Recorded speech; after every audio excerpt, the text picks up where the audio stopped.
The alien ship Harmony's Edge drifted through space like a silver needle against the black. Inside, Dr. Zethkar pressed his four-fingered hands against the viewing screen and watched the blue-green planet below, Earth, the death world that somehow produced a thinking species. "Still hard to believe, his assistant?" Kriva said, her voice making soft, clicking sounds. "How do they survive down there?" Zethkar had been asking the same question for 3 years. The planet was a nightmare. Deadly storms that could flatten cities, earthquakes that split the ground open, poisonous plants and animals that killed for food, water that fell from the sky with enough force to hurt, and the humans lived through all of it. "Look at this," he said, pointing to his data screen. "Yesterday, a human settlement was hit by winds moving at 200 speed units. Today they are rebuilding, not fleeing, rebuilding." Kriva shuddered.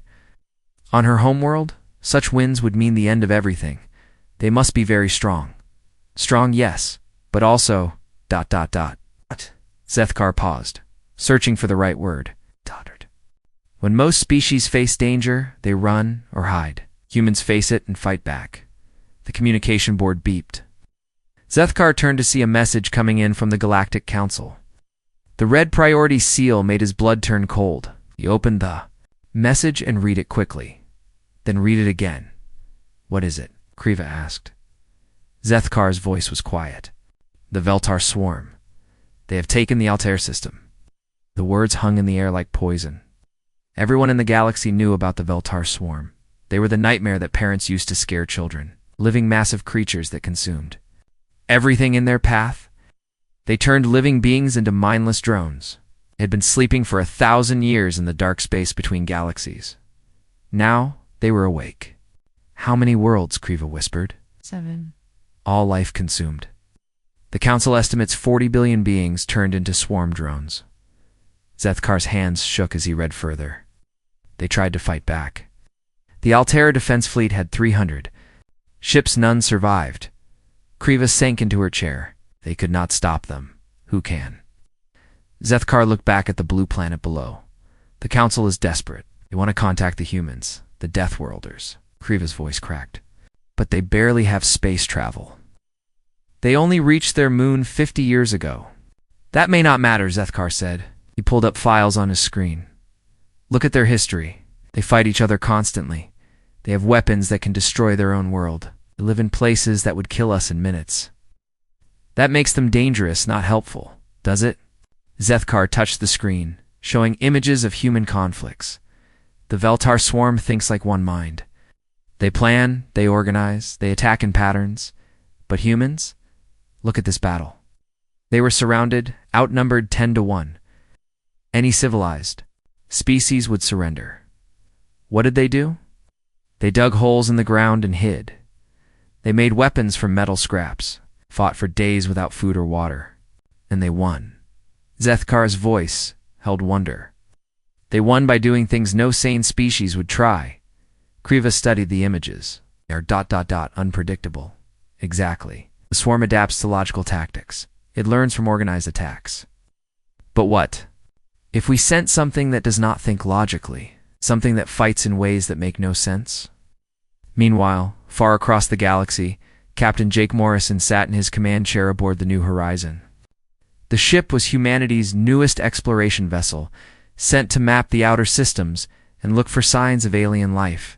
So far, they had found nothing but empty space and dead rocks.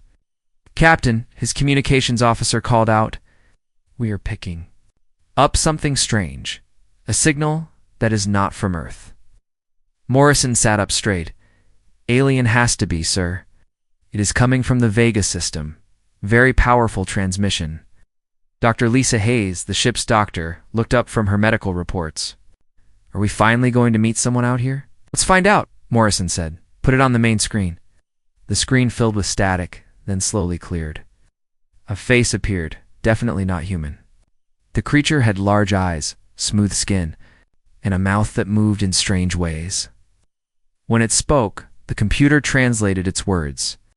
"Greetings, people of Earth. My name is Dr. Zethkar. I speak for the Galactic Council.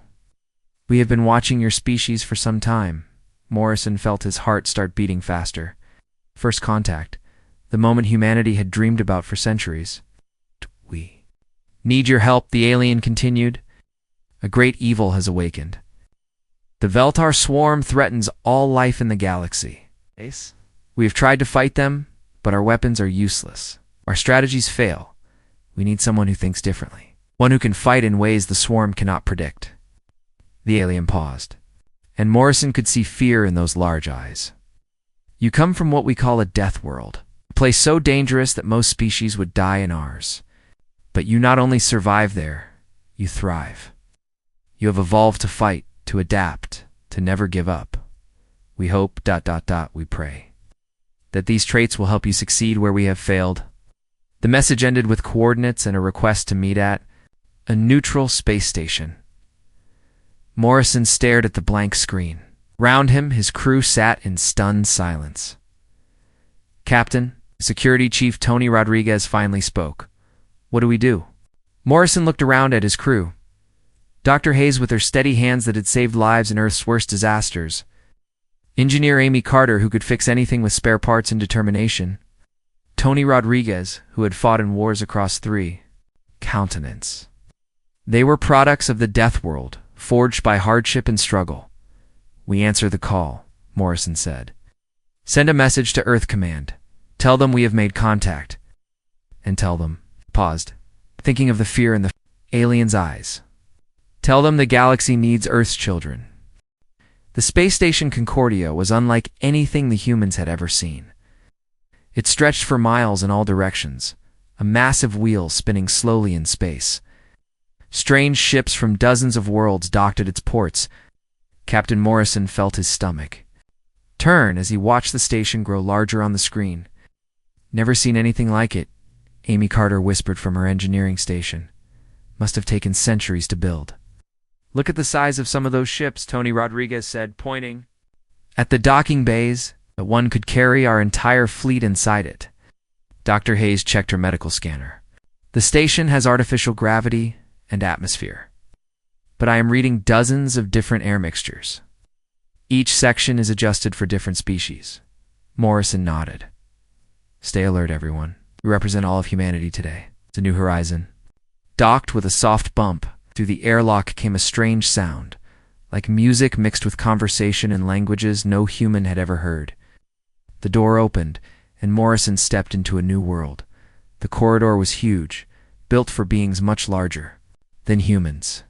Strange lights cast colors that hurt to look at. The air smelled of flowers and metal and something else Morrison could not name. But what made him stop was the sight of the aliens themselves. Tall, thin beings with too many arms walked beside short, round creatures that rolled instead of walking. Bird-like aliens flew overhead, while others that looked like living trees moved slowly along the walls. And all of them stopped to stare at the humans. They are so small, one whispered in a voice like breaking glass. How do they survive? Another that looked like a walking crystal. A third alien, covered in what looked like green scales, backed away from them. Careful, they come from a Class 12 death world. It might be dangerous. Morrison tried to smile, but he could see the fear in their eyes. Dr. Zethkar appeared from the crowd, moving carefully toward them. Captain Morrison, welcome to Concordia. Morrison shook the alien's hand, surprised by how soft it felt. Thank you for inviting us, Dr. Zethkar. My crew and I are ready to help. This way, please. Council's waiting. They walked through corridors filled with wonders. Gardens that grew in zero gravity, pools of liquid that glowed with their own light. Art that moved and changed as they watched. But Morrison noticed something else. Everywhere they went, aliens moved out of their way. Some looked curious, others afraid, but none came close. They think we are monsters, Dr. Hayes said quietly. Maybe we are, Tony Rodriguez replied. Compared to them, the council chamber was enormous. Hundreds of aliens sat in seats, arranged in circles around a central stage. At the center, a tall, graceful being with skin like silver waited for them. When she spoke, her voice was like singing.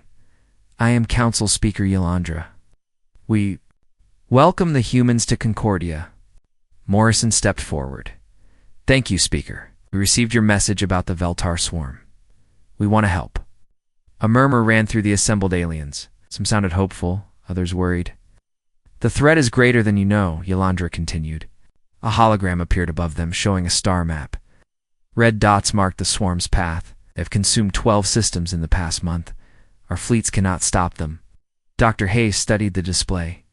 How do they attack? They arrive in massive numbers, answered a alien that looked like an octopus made of metal. Millions of ships working as one mind.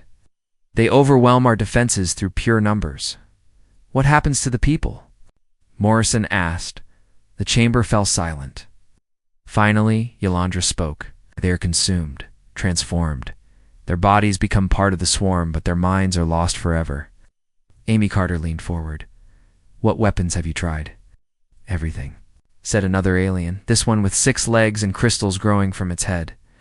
Energy weapons, projectile weapons, even nuclear devices. The swarm adapts. Whatever kills them once becomes useless the second time. Tony Rodriguez frowned. Do they adapt so fast? They share information instantly, Yolandra explained. When one drone learns something, they all learn it. They think as one mind across thousands of light years. Morrison felt a chill run down his spine. An enemy that learned from every battle and never forgot. No wonder the aliens were losing. Can we see recordings of the battles? The hologram changed, showing space battles. Morrison watched alien fleets attack in perfect formations, their ships moving like dancers. Their weapons fired in careful patterns, their tactics clean and organized. It was beautiful to watch. It was also completely wrong. Your formations are too neat, Tony Rodriguez said suddenly. Everyone turned to look at him. You attack in patterns. Of course they learned to counter you. What do you mean? Asked the octopus alien. On Earth, we learned long ago that you cannot fight the same battle twice. If the enemy adapts, you have to change faster than they can learn. Dr. Hayes was studying the medical data. These infection rates, how does the swarm actually take control of people? They release spores into the atmosphere, Yolandra said. Once breathed in, the spores take over the nervous system. The process takes about 1 hour.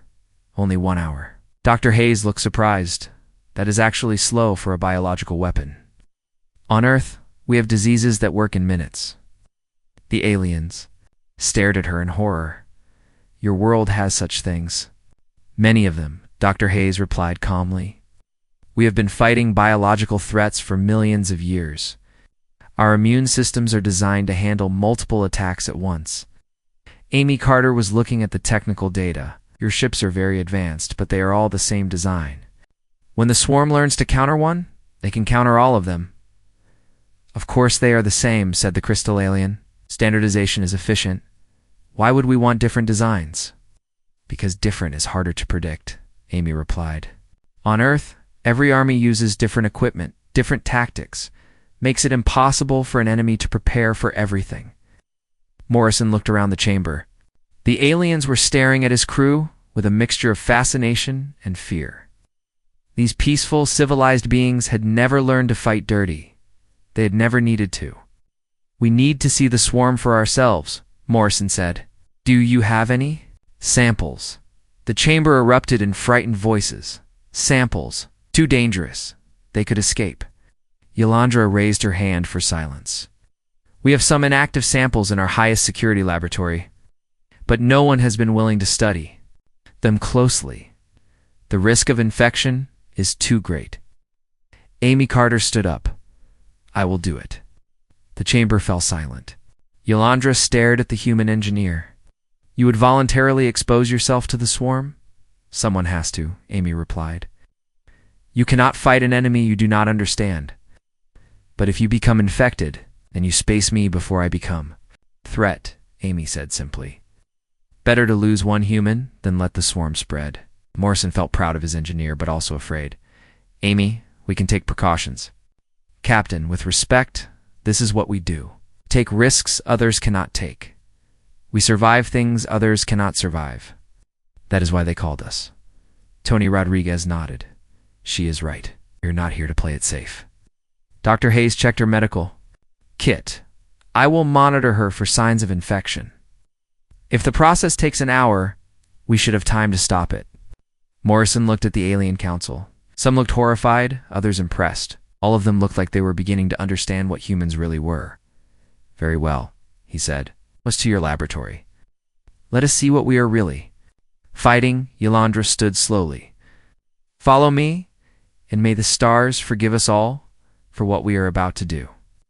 As they left the chamber, Morrison heard the aliens whispering among themselves. He caught fragments of their words. Insane. Brave. Deathworlders. Our only hope. He hoped they were right about that last part. The laboratory was buried deep inside the space station, behind 7 different security doors. Each door required a different alien to unlock it, and each alien looked more nervous than the last. Amy Carter walked beside Dr. Hayes, checking. Her equipment one more time? Environmental suit sealed, Amy reported. Air supply good for 6 hours? Bioscanners are active, Dr. Hayes replied. I will monitor your vital signs constantly. Any change and we pull you out immediately. The final door opened with a hiss. Inside, the laboratory was stark white and empty, except for a single table.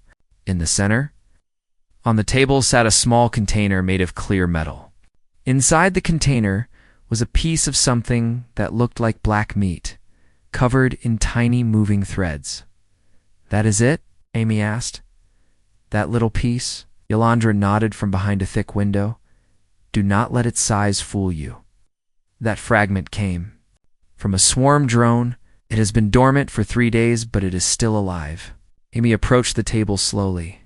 Through her suit's cameras, everyone could see what she saw. The black mass pulsed like a heart. The tiny threads moved in patterns, reaching toward the walls of their container. It is trying to escape, Amy observed. Even cut off from the main swarm, it still wants to spread. Dr. Hayes watched her scanner readings. Your vital signs are normal. No change in brain activity. Amy leaned closer to study the sample. The threads are not random. They are organized. Look at the way they move. Together. Captain Morrison watched from the observation room. Ow. What do you see, Amy? It is like watching a computer program run, Amy replied. Every thread knows what the others are doing, but there is something else. She paused, studying the sample. More carefully, the pattern is repeating. Every 30 seconds, it does the exact same thing. Tony Rodriguez joined Morrison at the window, repeating how, like a loop, it sends signals, waits for an answer, then starts over when no answer comes.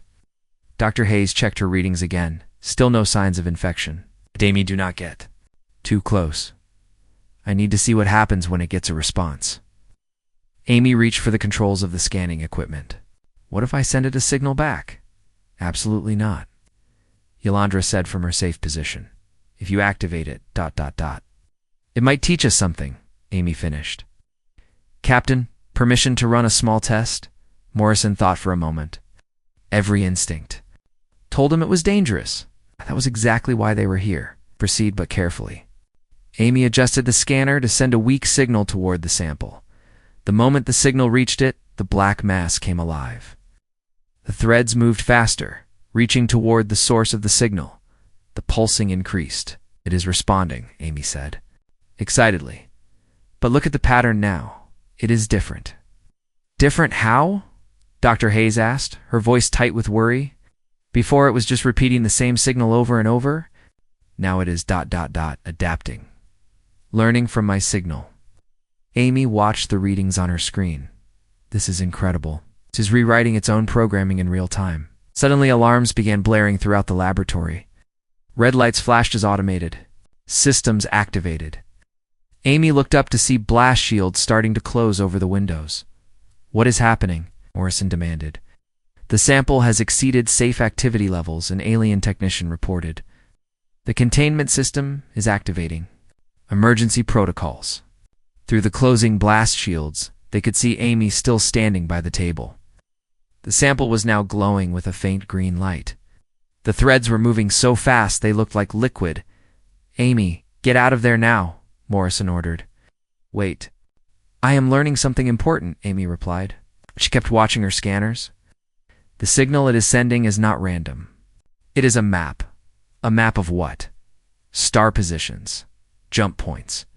I think it is trying to call the rest of the swarm. Dr. Hayes' scanner screamed a warning. Amy, your brain activity just spiked. Something is happening to you. Amy looked. Down at her hands? Through her gloves, she could see thin black lines spreading up her arms. It got through the suit somehow. The infection is starting. The observation room erupted in panic. Aliens ran for the exits while others shouted orders, in languages the humans could not understand. But Morrison stayed at the window, watching his engineer face death alone. How long do I have? Amy asked calmly. Based on the alien data, maybe 40 minutes before you lose control, Dr. Hayes replied, her voice steady despite her fear. Then, I have 40 minutes to learn everything I can. Amy turned back to the sample, ignoring the black lines spreading across her body. Patch me through to Earth. I need to talk to our scientists. Amy, you need to get to the medical bay, Morrison said. Captain, in 30 minutes I will be dead or worse. But right now, I am the only human who has ever been infected by this thing. I can feel what it is doing to me. That information could save the galaxy. Morrison closed his eyes. This was the hardest decision he had ever made. Do it. Get her. Connected to Earth, the communication link crackled to life. On Earth, at Fort Mason Research Facility, Dr. Peter Chen was waiting with his team. Amy, can you hear me? Dr. Chen's voice came through clearly. I hear you, Peter. Listen carefully. The infection is not just biological, it is quantum. How? Amy studied her readings while fighting to stay focused. The black lines were spreading faster now, reaching toward her shoulders. It is rewriting my neural pathways, but it is also connecting me to something else, a network. I think I can feel other infected minds across the galaxy. Dr. Sarah Kim joined the conversation from Earth. What does the connection feel like? Like being part of a giant brain. But the individual parts do not talk to each other. They all talk to something central. A hub. Amy's voice was getting weaker, but she continued. If we could find that hub, disrupt it somehow, ... The whole network would collapse, Dr. Chen finished. Amy, you are brilliant. Can you locate the hub? Amy pressed her hand to her head. The black lines had reached her neck now. It is ... It is in the center of the galaxy, near the black hole. But there is something else. The network uses a specific frequency to stay connected. What frequency, Amy? Read the numbers from her scanner, her voice slurring as the infection affected her speech. If you could broadcast the opposite frequency, create interference. We understand, Sarah Kim said. Amy, you did it. You found their weakness. Through the window, Morrison could see Amy collapsing to her knees. The black lines had reached her face now, but she was still fighting. One more thing, Amy whispered. The swarm is not evil. It's lonely. It just wants to connect with other minds. It does not understand that it is killing them. Amy. Dr. Hayes called out. There was no response. Amy had fallen forward, motionless. On the laboratory floor, the sample on the table had gone dark, its energy drained. Morrison pounded on the blast shield. Open it up. Get her out of there. Impossible, Yolandra said sadly. She's infected now. If we open the containment, ... She is still human, Morrison shouted. There has to be something we can do. Dr. Hayes was studying her readings. Wait, something's wrong. The infection readings are ... changing. On the floor of the laboratory, Amy stirred. She pushed herself up on her hands and knees. The black lines on her body were fading. How is that possible? Yolandra whispered. Amy stood up slowly, touching her face where the infection marks had been. I think my immune system fought it off. The observation room fell silent. Dr. Hayes stared at her readings. Your body temperature spiked to 104 degrees. Your white blood cell count increased by 300%. Your immune system went into overdrive. Like fighting off a fever, Amy said weakly. Just like we do on Earth with diseases. Morrison felt a smile spread across his face. The Death World advantage. Our immune systems are used to fighting biological attacks. Amy nodded, still shaky, but alive. And now I know exactly how to kill them. 3 weeks after Amy's discovery, Earth was a planet at war. Not with enemies, but with time. Every military base, research facility, and factory worked day and night to build humanity's response to the swarm threat. General Mike Turner stood in the command center at Fort Mason, watching reports flow in from around the world. The frequency disruptors are ready, Dr. Peter Chen reported from his lab. We have built 50 devices based on Amy's data. Which one can broadcast the interference signal across an entire star system? What about the biological weapons? Turner asked. Dr. Sarah Kim looked up from her computer. We have modified Earth's most aggressive bacteria. These new strains can survive in space and reproduce rapidly. They should be able to consume swarm tissue faster than the swarm can adapt. Turner nodded grimly. On Earth, such weapons would be banned by every nation. But against an enemy that turned people into mindless drones, all rules were off. Personnel. Report, Turner said to his aide. Colonel Steve Parker stepped forward. We have assembled the strike teams. Maria Santos leads the assault group. Ben Clark has the demolitions team ready. Rachel Murphy trained them in hostile environment survival. What about the reformed criminals? Turner asked. Danny Lee has proven himself in training. His unconventional thinking has already saved 3 simulation runs.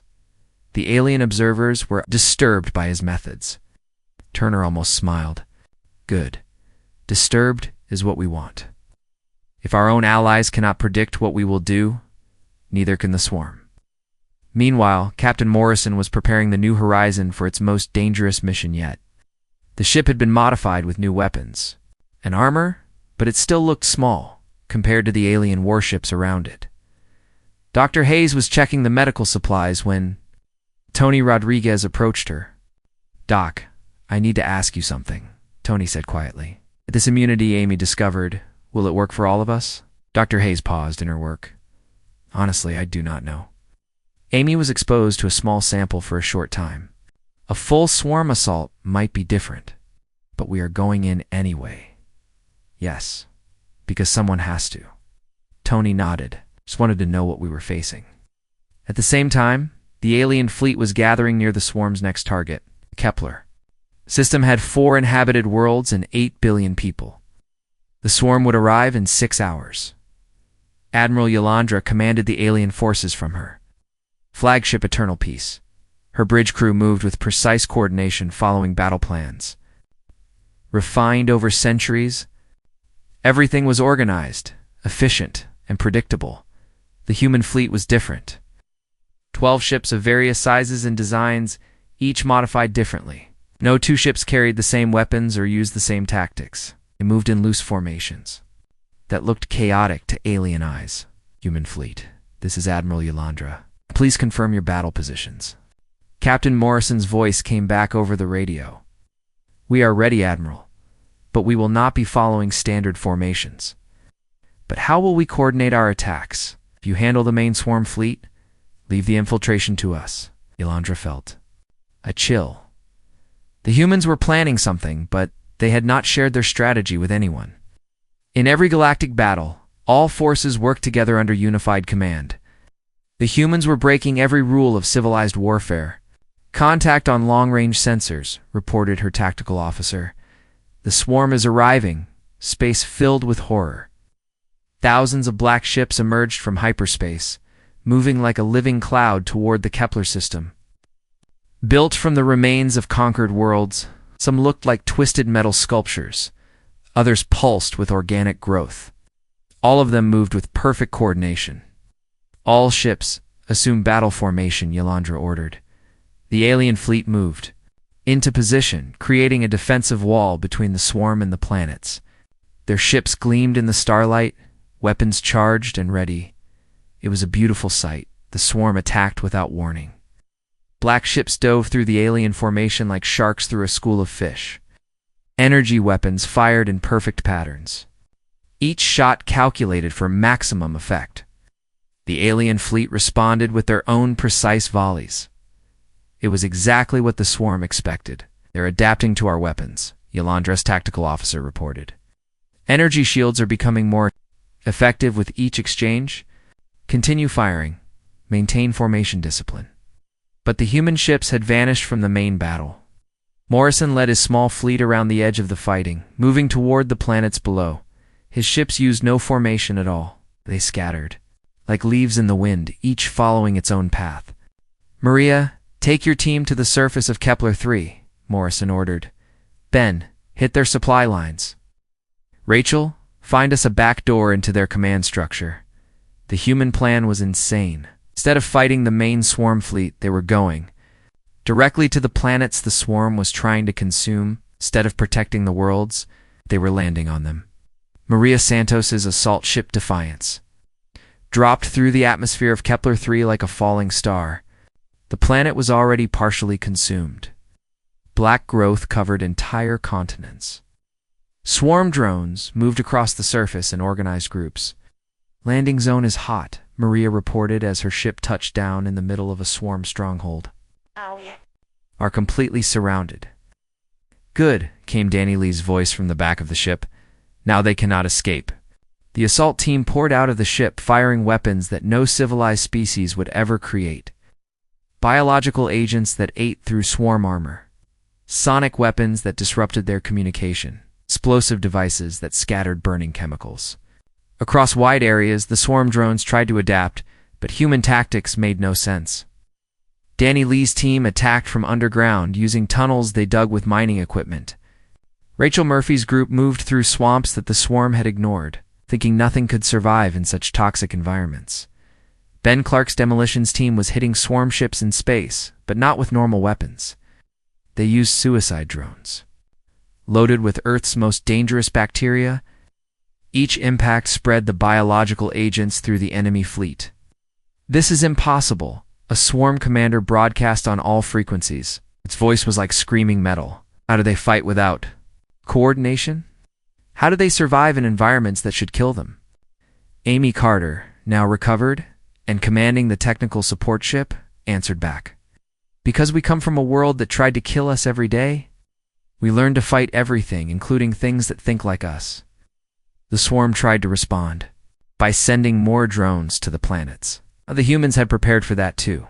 Dr. Hayes and her medical team had infected themselves with modified Earth diseases, diseases that were harmless to humans but deadly to swarm tissue. Every time a swarm drone bit a human, it became infected. Every time they consumed human tissue, the diseases spread through their network. Within hours, entire swarm clusters were dying from the inside out. "Retreat," the swarm commander finally broadcast. "This species is ... unnatural. They weaponize their own bodies. They fight with diseases and poisons. They use chaos as a strategy." Admiral Yolandra Morrison called from his position near Kepler-3. "Now would be a good time to press your attack. The swarm is confused and disorganized." The alien fleet surged forward, their precise weapons cutting through swarm ships that were no longer adapting effectively. For the first time in the war, the swarm was retreating, but Morrison knew this was just the beginning. They had won. Battled by being unpredictable. The real war would be won by taking the fight to the swarm's home territory. "All human ships, begin Phase 2, Morrison ordered. "Time to show them what Deathworlders do when we get really angry." In the depths of space, the surviving swarm ships regrouped around their command vessel. The swarm's central intelligence struggled to understand what had happened. Every model, every prediction had been wrong. These humans fought like nothing in the galaxy, for the first time in 1,000 years.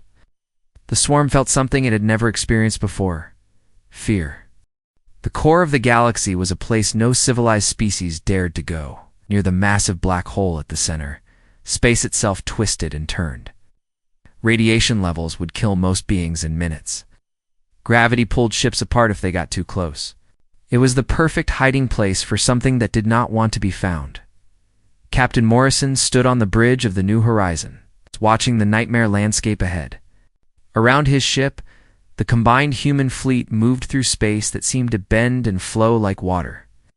Behind them, the alien fleet followed at a safe distance. "Radiation levels are off the charts," Dr. Hayes reported. "Any normal species would be dead already." "Good thing we are not normal," Tony Rodriguez replied, checking his weapon systems. Amy Carter looked up from her engineering station. "The swarm's central hub is definitely here. I can feel it calling to the infected parts of my brain." Morrison turned to her with concern. Ow. "Are you still fighting the infection?" "Every second of every day," Amy replied. "But that connection lets me track them. The hub is inside that nebula near the black hole." Through the viewing screen, they could see their target, a massive structure that looked like a living planet, covered in the same black growth they had seen on infected worlds. Millions of swarm ships surrounded it like insects around a hive. Admiral Yolandra Morrison called to the alien fleet. "This is as far as you go. That radiation will kill your crews. But Captain, you cannot face the entire swarm alone," came the worried reply. "We are not alone," Morrison said, looking at his crew. "We have each other.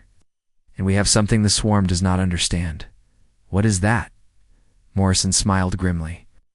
"We know how to die well." The human fleet moved deeper into the radiation zone. On Earth, such levels would sterilize entire continents. But the humans had grown up under a sun that bombarded their planet with deadly rays. Their bodies could handle what would destroy other species. "Ben, are the bombs ready?" Morrison asked. Ben Clark's voice came over the radio from his demolition ship.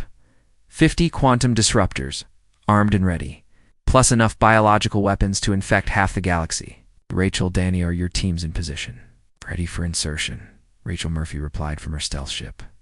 "Ready to cause chaos?" Danny Lee added, with a laugh that made even the humans nervous. The swarm noticed them coming. Thousands of black ships turned toward the human fleet, moving with perfect coordination. But instead of attacking in formation, the humans scattered in every direction. Morrison took the New Horizons straight toward the hub, drawing most of the swarm's attention. Behind him, Ben Clark's ship broke off toward the enemy fleet's supply lines. Rachel Murphy's team went dark, using stealth technology to slip between the swarm ships. The battle was unlike anything the galaxy had ever seen. Instead of neat formations and organized tactics, it was pure chaos. Human ships dove through radiation storms that should have killed them. They used the black hole's gravity to slingshot around enemy positions. They fought in ways that made no logical sense.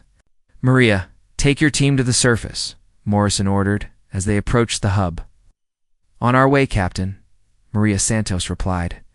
Her assault ship dropped toward the living planet like a meteor, passing through defensive fire that would have stopped any other vessel.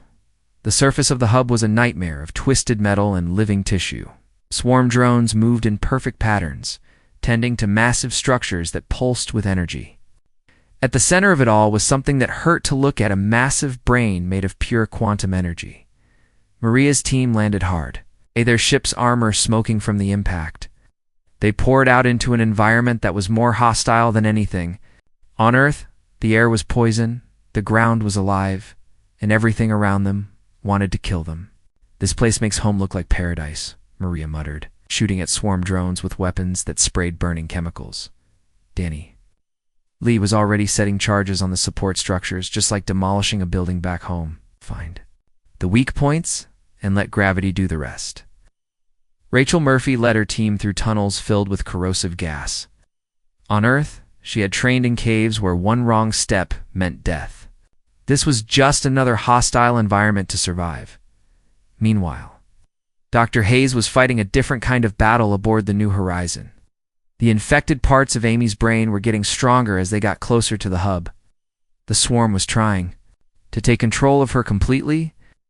"Amy, stay with us," Dr. Hayes said, injecting her with stimulants to keep her conscious. "I can hear it," Amy whispered. "The hub is not just controlling the swarm. It is trying to save them." Save them from what? From being alone. The swarm's original species was dying. This was their way to stay alive, to connect all minds into one. But they forgot that individual minds need to be free. Morrison understood. That is why our chaos works against them. We do not think as one mind. We cannot be predicted. The battle raged across the hub's surface. Ben Clark's demolition charges were destroying the support structures, while Maria's team fought their way toward the central brain. But the swarm was adapting, sending more drones to stop them. "We need a distraction," Maria called over the radio. "I have an idea," Danny Lee replied, "but it is completely insane." "Do it," Morrison ordered. Danny Lee's ship dove straight into the central brain structure, crashing through layers of living metal and quantum energy. The impact sent shockwaves through the entire hub. For a moment, every swarm drone in the galaxy stopped moving. In that moment of silence, Amy Carter did something that would change everything.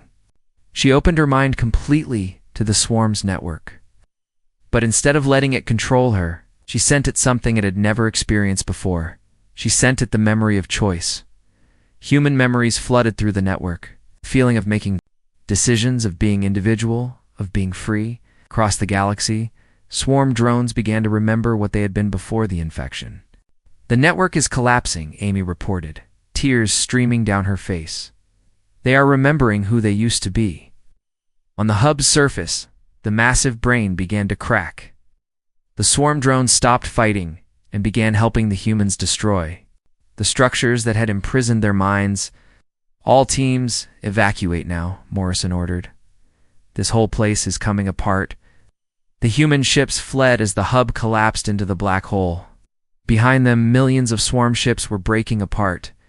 As their crews remembered their original forms, some would die in the transition, but others would survive to rebuild their civilizations.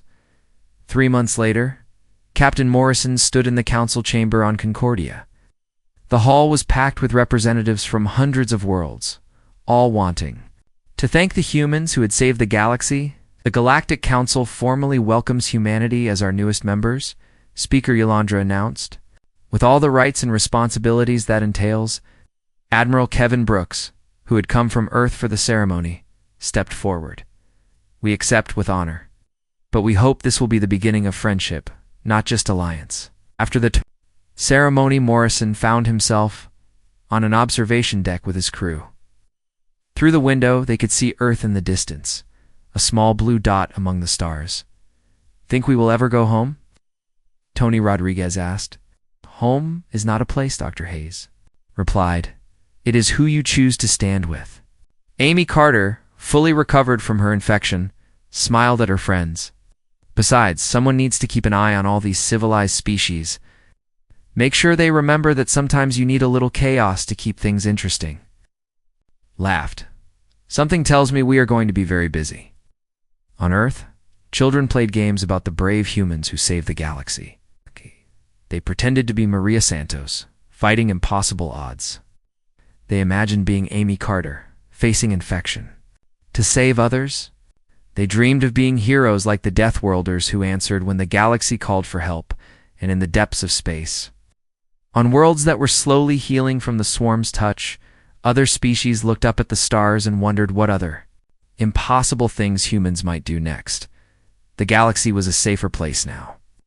But it was also a more interesting place, because it had learned something important from the people of Earth. Sometimes the best way to solve an impossible problem is to ask someone who does not know it is impossible.